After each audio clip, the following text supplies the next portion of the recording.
All right, so you've been digging into all this stuff about illegal immigration, huh? Seems like it, yeah, it looks like you've been focusing on how it all plays out, like in actual cities and towns and stuff. Exactly. And, you've sent over some really interesting articles and reports like we've got the Heritage Foundation and, yeah, the Federalist Society, Hmm. even some stuff from like a more democratic viewpoint on like immigration policy. So it seems like you're really trying to understand what's going on like right here in Pennsylvania. Yeah, definitely. I mean, like the national conversation is important and all, Yeah. but it's at the local level where things actually, play out. Exactly. So let's kind of like zoom in on Pennsylvania and see what we can find. I guess one of the things that really jumped out at me was this whole thing in York, Oh, yeah. where the city council, it's all Democrats. They passed this ordinance to like limit questions about immigration status. Right. So to get that, you kind of have to understand what a sanctuary city even is. I mean, basically, it's where the local government decides to not cooperate with federal immigration enforcement. Definitely controversial. Yeah. And when they were talking about it in York, the public testimony got pretty intense. Yeah. People were sharing all these fears about safety and stuff. Yeah. They want better relationships between the community and the police. Mm-hmm. But then you've got the mayor, Helfrich. He vetoed it. Right. He's worried about York becoming a sanctuary city and losing money from the feds. Yeah, he's not the only one worried about that either. I mean, that whole financial burden thing keeps coming up in a lot of this stuff you sent over. Yeah, for sure. Like the Heritage Foundation, they really get into it, especially in Western Pennsylvania. Oh, yeah, they had that crazy stat. Like, Pennsylvanians are paying something like $1.2 billion every single year just to cover medical welfare and education for immigrants. It's a lot of money. It's huge. I mean, think about that, like over $250 per household. Yeah. You really see it playing out in some places too. Like they were talking about Charleroi. Oh, yeah. Their schools are totally swamped with all these kids who don't speak English. They've already blown through like $400,000 just on ELL teachers and interpreters this year alone. Jeez. And it's still not enough. It's definitely different from how things used to be. Yeah, totally different. Like in that Heritage Foundation article, they had that story about the author's mom. Oh, yeah, I remember that. She immigrated legally from Guatemala back in the 80s. That's Sounds it. like the whole system was completely different back then. And the numbers have just exploded. Like that report said the migrant population in Pittsburgh has gone up by like 2,000% in just 2 years. Wow. It's crazy. Yeah, I mean, that's going to put a strain on any city, no matter how welcoming they are. For sure. Then there's that whole question of what happens if we actually do mass deportations, like some people are talking about. Right. One article I was reading mentioned it could cost taxpayers like $300 billion. Yeah, not to mention all the jobs that would be lost. Totally. It's a complicated situation for sure. There are really strong arguments on both sides. I mean, on the one hand, you've got costs to think about, and taxpayers are footing the bill for all these services. Right. And then on the other hand, you can't deny that undocumented immigrants contribute to the economy too. Absolutely. Like that fact that they're paying an estimated $240 million in state and local taxes in Pennsylvania. Yeah.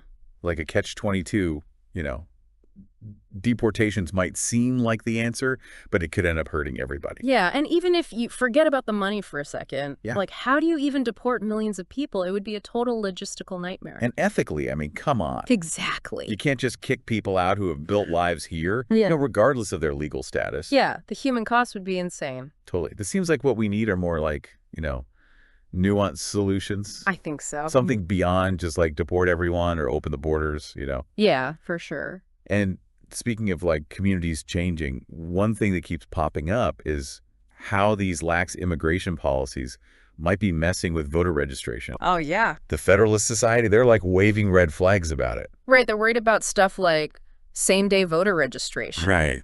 Like they think it could make it easier for people who aren't citizens to vote. Which, I mean, let's be real, that really screws with the idea of having a fair election.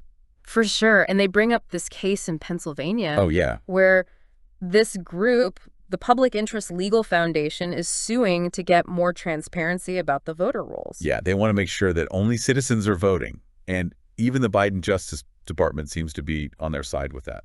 It's definitely a hot topic, especially with everyone talking about election integrity these days. Right. And, I mean, we want everyone who's eligible to vote, but we also have to make sure the system is secure, Totally. It's about finding that balance. Exactly. So we've got this financial burden and then potential problems with voter registration. And on top of that, all this emotional stuff about belonging and identity. Right. I mean, it's clear that illegal immigration is having a big impact, and it's not all good. Yeah, and it's easy to get stuck on the economic arguments. Yeah. But we can't forget about the human side of it. For sure. These are real people with real stories, and their experiences are shaping this whole debate just as much as any study or policy paper. Totally. We need to look past the headlines and really try to understand what's going on in these communities that are dealing with it all firsthand. Yeah, that's what we're trying to do, right? Exactly. Cut through the noise and get to what really matters. So where do we go from here? Like, what are some specific ways that illegal immigration is affecting these Pennsylvania cities and towns? Let's dig into that a bit more.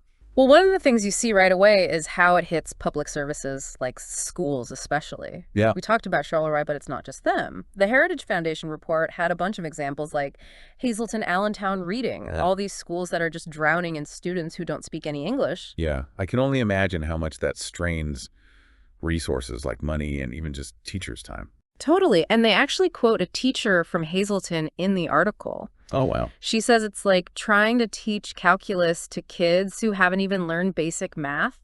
Oof. Yeah. And it's not just the language either. Oh. A lot of these kids are coming from totally different backgrounds, and they have these huge gaps in their education. Right. It's tough to deal with that when you've already got a packed classroom. Yeah, you mentioned packed classrooms. I bet that means bigger class sizes, which probably hurts all the students, not just the migrant kids. Yeah, exactly. It's like a ripple effect. Right. And it's not just schools either. Right. Hospitals, social services, even the cops. Yeah. They're all stretched thin trying to help all these new people with not enough resources. And speaking of law enforcement, that Heritage Foundation report talked about crime, too. Oh, right. They had some pretty scary stats about how certain types of crime are going up in areas with lots of illegal immigrants. Okay, but we got to be careful about jumping to conclusions. You can't just say immigration equals crime. I know, it's complicated. Yeah, the research is all over the place. But the report did have those specific examples, like that woman in Charleroi who said she's too scared to even go shopping downtown anymore. Oh, yeah. It sounds like people feel like it's dangerous, whether or not the stats actually back that up. That's how people feel definitely matters, Right. especially when it comes to safety and like whether people feel connected to their community. Yeah. And even if the overall crime rate isn't higher, Yeah. certain kinds of crime might be like gangs or drugs, Right. especially in places where there are a lot of undocumented immigrants. And that kind of stuff can really mess up a community. Totally. Makes people scared and distrustful. Yeah, it's that domino effect again, like we were saying with the schools. Yeah. It affects everything. And it's probably way harder for smaller towns and cities to deal with. Oh, absolutely. They might not have the money or the people to handle it. Yeah. The Heritage Foundation report actually compared Pittsburgh with some of those smaller towns. They were saying that a big city like Pittsburgh is better equipped to handle a huge influx of people. Mm. But a place like Charleroi can get totally overwhelmed. Yeah, that makes sense. Bigger cities tend to have more diverse economies, Yeah. more social services, and they're just more used to dealing with immigration in general. So basically the impact of illegal immigration isn't the same everywhere. Exactly. Some places get hit harder depending on their size, their resources, all that stuff. Right, and a lot of times it's the communities that are already struggling that feel it the most. It's rough. You know, Yeah. another thing that keeps coming up in these articles is this idea that illegal immigration is like fundamentally changing certain towns and cities. Yeah, it's not just about how many people are coming in. Right. It's about how some people feel like they're losing something. Like they're being pushed out. Exactly. It's that my town's not the same anymore feeling. And you hear that a lot in places where things have changed really quickly. Right. And I mean, diversity can be a good thing. But I get why people would be worried about losing their town's identity. The Heritage Foundation article had a quote from a guy in Hazleton. Oh, yeah. He said, "It's like our town has been invaded." Wow. It might sound extreme, but I think a lot of people feel that anxiety. Yeah. It's weird because you always hear about how immigrants are supposed to blend into the main culture. Right. But these articles seem to be saying the opposite's happening. Like it's the immigrants who are changing the culture, not the other way around. It's complicated. I don't think there's one answer. Right. Assimilation takes time. Yeah. It depends on a bunch of things, like how many immigrants there are, Right. whether the people who are already there are open to change, Yeah. and what kind of policies are in place to help people integrate. So it's not just are immigrants assimilating. Nope. It's also about what kind of society are we building? Right. And what does it even mean to be American these days? Big questions for sure. Huge ones that go way beyond illegal immigration.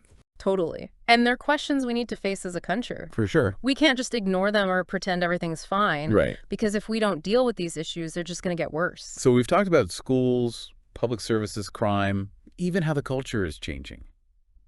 It's not exactly a happy picture. It's not, but we have to remember this is just one side of the story. Right. We need to look at other perspectives too. Yeah. And think about the good things that come with immigration, even if it's not legal. Like the economic stuff we talked about earlier. Yeah. And how immigrants often bring new energy to places that are struggling. Exactly. It's about finding that balance. Yeah. Seeing the challenges and the opportunities. And remembering that there are no easy answers. Nope. It's going to take some serious thought and compromise to find a solution that works for everyone. Well said. And speaking of compromise, Yeah. one thing that a lot of people seem to agree on is that we need better border security. Right. Even people who want to be more lenient about immigration generally think we need a secure border. Yeah, and it's not just about keeping people out. Right. It's about knowing who's coming in and making sure they're not dangerous. And it's about making the process fair. Yeah, So people who are trying to do things the right way don't have to wait forever. exactly. It's about making a system that works for everyone, not just the people who break the rules. So we've talked about possible solutions, but it's clear that there's no magic bullet. For sure. It's going to take a lot of different approaches to tackle both the symptoms and the root causes of illegal immigration. Right, and it's going to take some tough conversations about what kind of society we want. Yeah. And what it really means to be American in the 21st century. It's definitely a challenge, but it's also a chance to learn and grow Yeah. and build a fairer society for everyone. Yeah. It's easy to get all wrapped up in the politics and policies, Yeah. but we can't forget that this is about real people. Absolutely. At the end of the day, it's people whose lives are being affected by all of this. People make choices. Sometimes they're tough choices. But just because someone's an immigrant doesn't mean they're not human. That's a good point. It makes me think about those people who were talking at that York City Council meeting. Yeah. They were scared and frustrated. Mhm. They just wanted to feel safe and have a good life for themselves and their families. It reminds us that these policies really affect people's lives. Totally. It's not just numbers and data. It's real lives, real hopes and dreams and fears. So we've talked about a lot, the financial stuff, the strain on public services, the possibility of more crime, the way the culture is changing, and all the different solutions people are talking about. What's the one thing you really hope our listener takes away from this? I think the main takeaway is that there are no simple answers when it comes to illegal immigration. Yeah. It's complicated and it affects our communities in so many ways. But it's not just about money or politics. It's about people. Their lives, their hopes, their struggles. Exactly. We need to find solutions that are practical but also compassionate. Yeah, solutions that follow the rules but also treat everyone with respect. Exactly. So as we wrap up this deep dive, Yeah. let's leave our listener with something to think about. As you keep looking into this issue, try to see beyond the headlines. Good advice. Talk to your neighbors, have real conversations, and listen to different points of view. Yeah, that's how we can really understand how complex this is. And work together to come up with solutions. It's been a great deep dive. I'm really impressed with all the research you did and your questions. Thanks. Thanks for joining us. Until next time, keep asking those tough questions, keep learning, and keep diving deep.